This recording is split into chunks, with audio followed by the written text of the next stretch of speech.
Dave here, how are you? Today I'm going to do a super quick video again, and this one is on how to cut melamine really cleanly, top and bottom. Don't need a zero insert, don't need any of that stuff. What we do need is to do a scribe cut on the top and then a full cut from underneath. We're going into the product from top, we're going into the product from underneath. I'll show you what I mean. I'll do one without, and you can see the difference straight away. Watch.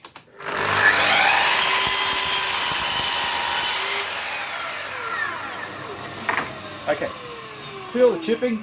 I'll throw a photo in. Now I'm going to do the cut the way I recommend. Cut on the top.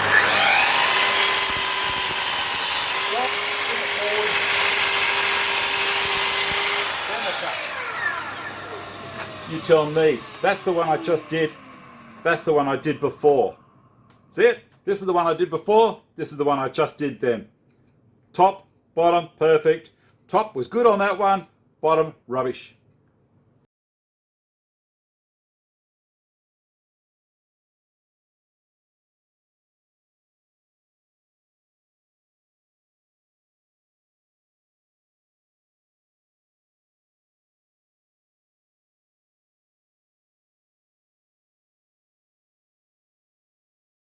Thanks for watching. Give me a thumbs up if you like what I'm doing. Subscribe to the channel and tell your friends. See you next time. Bye.